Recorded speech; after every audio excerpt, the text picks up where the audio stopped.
¿Qué ofrece el viaje? Es una especie de abolición de la cotidianidad. Una de las maravillas del viaje es que te desnuda de esta cotidianidad.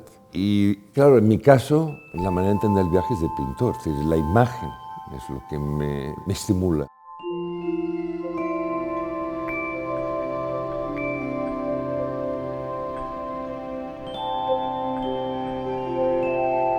El Principio Asia intenta abrir una primera panorámica amplia sobre la influencia que han tenido esos tres ámbitos culturales, exóticos, pero entre tanto muy próximos a nosotros, en el arte español contemporáneo, en las últimas generaciones, digamos, de artistas de nuestro país. La palabra principio, que está en el título, el Principio Asia, habría que tomársela en el sentido que tiene en química. Analizar a todos esos artistas y introducirlos todos, sumergirlos todos en una solución, en un líquido, al cual primero le hemos añadido el Principio Asia.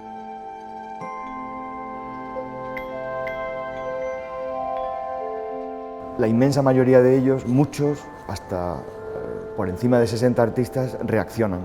La exposición, con una museografía pues muy sutil, muy minimalista, engaña. En realidad en la sala hay casi 350 piezas de un total de 66 artistas españoles contemporáneos.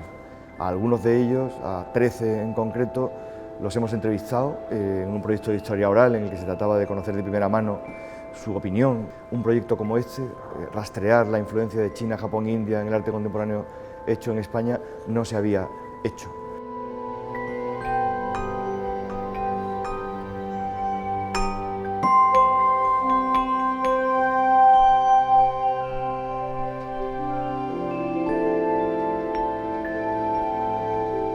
Mi primer contacto, digamos, con la otredad es Marruecos, África Negra y mucho más tarde la India y el Himalaya, que es más bien reciente. Y ahí sí que tengo una relación de bastantes años con el Himalaya, es un gran lugar de conocimiento.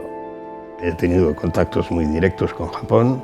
A nuestra boda vino Shoji Hamada, que era el ceramista importante de Japón en aquellos tiempos. Tengo recuerdos magníficos y media vida mía ha pasado por allí. Yo lo que noté mucho es cuando fui a la India. Eso sí, eso fue el tortazo mayor de mi vida. Todo era exultante para mí y el color me pareció...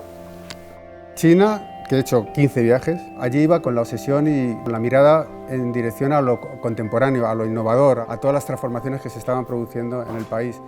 Pero de repente descubrí que, claro, que era un país, una cultura con una tradición y un peso cultural brutal.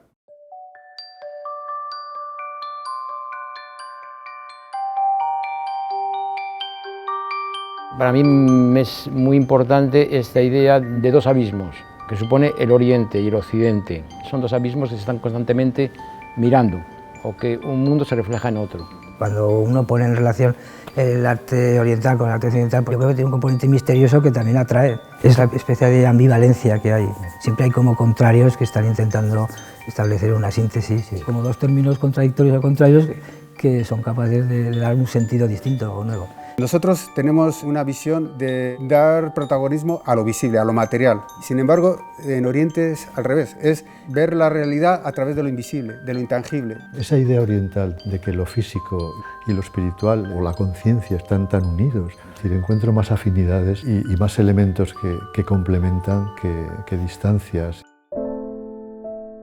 Oriente tiene una sensibilidad especialísima para crear no solo lenguajes que convienen a cada una de las especies o los seres que nos rodean, sino también cómo tratar a la madera, cómo tratar la piedra, cómo tratar el agua, es decir, cómo tratar los elementos que nos rodean.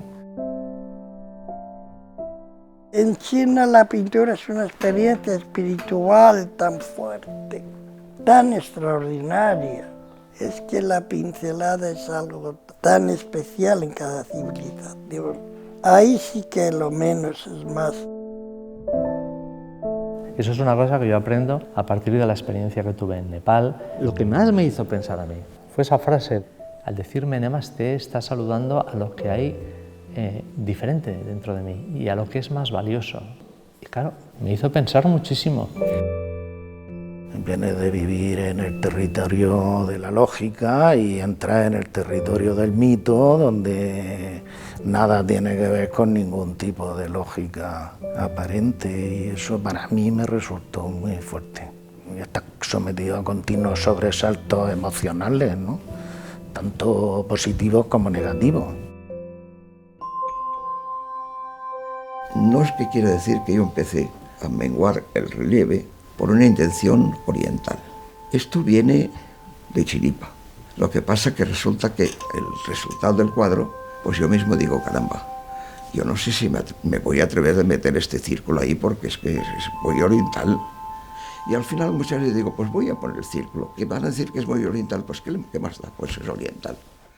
Sí, para mí es un descubrimiento tardío, pero un gran descubrimiento. Y claro, esas cosas nunca sabes, al fin y al cabo, qué influencia tienen en mi obra. O sea, tienen, sin duda, pero no es algo deliberado. Pero después veo que sí que van saliendo en casi todo lo que hago, sí.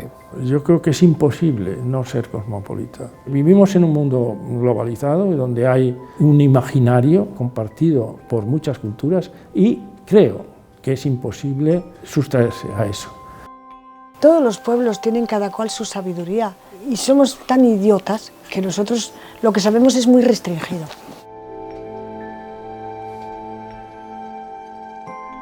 Así es el viaje. Tengo algunas referencias, pero en los viajes yo me pierdo, voy a la deriva.